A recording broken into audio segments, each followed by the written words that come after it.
So, have you ever snapped a branch straight off while you're training? One second you're doing some LST, next second you're doing some reconstructive surgery. Like, what? Well, in today's episode, guys, we're gonna break down a few mistakes that a lot of people make when they're training their ladies. Because there are tons of ways that you guys can train your ladies, but there are also tons of mistakes that you guys can do and mess up your entire thing. So, we're gonna break that down for you guys today. But before we get into that, guys, gotta shout out iCan Organics and the iCan VIP Bean Club, man. We got 5 genetics going out to all VIPs, but this organic bundle is amazing. The veg pack and the flower power, these two things will help you guys get from seedling veg all the way through harvest, and it's gonna be an amazing time. We all know organic stuff just tastes better. This is a great organic slow release fertilizer that you guys can use super easy, and hit that discount code icanthc and snag a discount on everything. Personally, I like to partner that up with Recharge because Real Growers Recharge is the shiznit. But for me, it's all about building beneficial bacteria and really harnessing an organic system, and this is where these things come in clutch.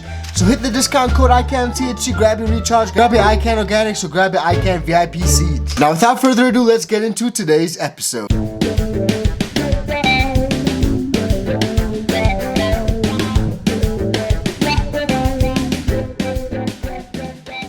Yes, guys, so training is a great way to encourage more flower size and encourage bigger yields, and most times your plants will respond to it. You bend down a couple branches, they face back up to the light within a few hours. So there's no doubt that our favorite plant is a hardy plant, but it's not so hardy where it just magically recovers if you go in too hard on your training. Now there are a few different things that can influence which training methods are ideal for you, and there are a few different things that can actually affect how fast your plants recover from that training. So first off, the growing medium that you're in actually influences how your plants recover from training. For instance, if you're in DWC or hydro, those plants tend to recover a lot quicker from harsher treatment than organic soil grows. But don't get it twisted, soil still benefits from the extra growth over a slightly longer period of time, but a little bit of patience never hurt anyone. So little things like these, depending on these variables in your growth, that can ultimately result in a different recovery period for different people. So just keep that in mind. But first off, the biggest error is not training at all. Some people don't train at all, and that's absolutely fine. But for me personally, I did a video recently on topping. I like doing one top just to break that apical dominance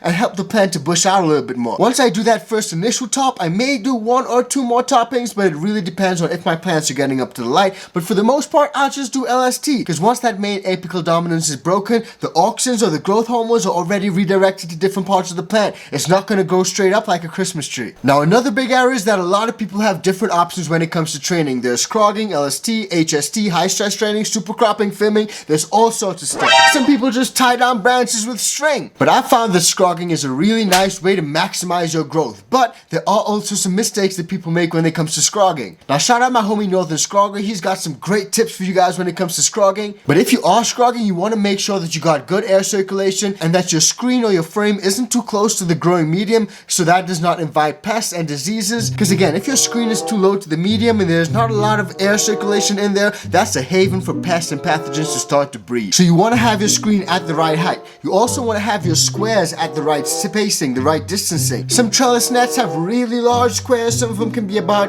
5-6 inches. But if you're making... Stupid. But if you're making a custom scrog frame, sort of like what I did here with this PVC, these screws, and a little bit of this hemp string, then I would probably go for a slightly larger square radius. Square radius, square diameter, square circumference. Squares don't have circumferences, only circles. I'm not a mathematician, guys. But I found that this spacing actually works pretty good, and this is about a 4-inch hole space right here. But you can play around with it, see what sizing works for you. But if you go too small, that can be a little bit problematic, and if you go too wide, it can also not give you the results you're looking for.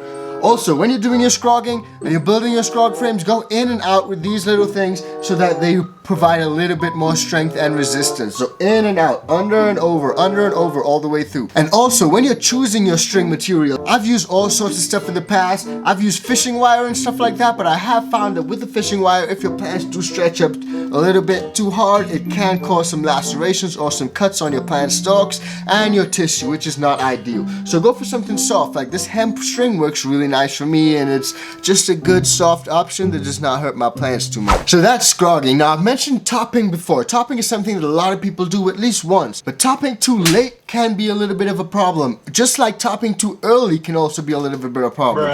Just like topping too early can be a little problem. What? Just like topping too early or too late can both be a little bit of a problem. I've seen people top too late when their plants have already got 15, 20 nodes and they decide to top, and that just defeats the purpose of topping simply because the plant's already so tall. But I've also seen people top the plants at super small seedling stages and stuff like that. Basically, you just cut off your seedling's head and it's not gonna live anymore. So don't top too early if you're in seedling stage. Wait for a few nodes or wait for a few sets of true leaves and you should be good to go. Now at the beginning of the video we mentioned snapped branches. You go in there to do some training and your branch just snaps clean off and you find yourself doing reconstructive surgery. I was trying to be a home gardener, but now I'm a surgeon. I don't know how that happened, but that usually happens when the plant's branches harden off and then you try to go in and do your training. So again, if you top too late and your plant just grows all the way up and you got a really stiff, sturdy plant, a lot of the times those branches will all harden off. And then if you go in then try to bend it, it's not gonna bend as soft and easily. It's literally gonna snap. Now snap branches are something that happens to a lot of people. Sometimes it happens if you train too early, sometimes it happens if you train too late. The plant may not have enough strength to take that bending just yet. Now for the most part, you can literally grab a snap branch and tape it back together. That's what I usually find myself doing. But if it's completely severed, it's not gonna come back to life at all. It'll just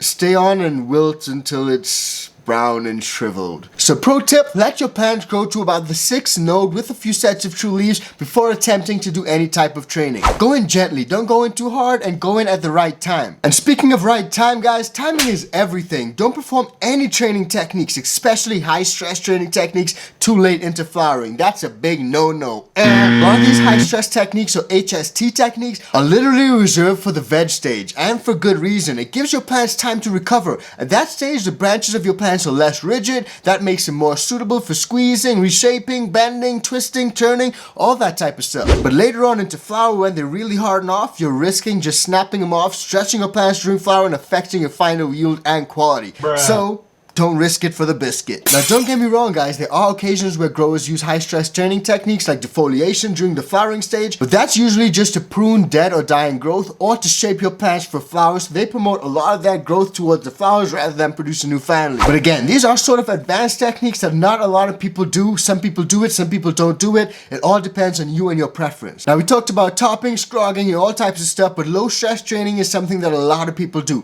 It's probably the most favorite technique for me personally. I just throw in some LST clips and I do low stress training, and that helps a lot. After my initial top, low stress training is my jam. But some people forget the low and low stress training. It's low stress training. It's not meant to be high stress training. Just easily bend your plants over and that makes life easy. Now when it comes to actually bending your plants over, there are a lot of things that people use. Some people use these LST clips like what I use, and there are different forms and types of LST clips that people can use. I personally really like the ones from Bud Trainer. These ones work really great. I've been using for a long time, and the bud clips will actually break before your plant does. Which takes me on to the final pro tip, guys. Use ties or LST clips, or whatever you're doing with your LST, use something that will not damage your plant tissue. Low stress training has a lot of benefits. It improves plant structure, aeration, light distribution, yield, but it inflicts minimal stress. But that stress can turn to maximum stress if you're using a tie down or using something that's cutting into your plant or causing lacerations. Some of you guys do tie downs. You tie down your branches and stuff like that. I'm sure if you guys forgot to adjust your tie downs, because when you're tying down branches, you always got to adjust. If you forget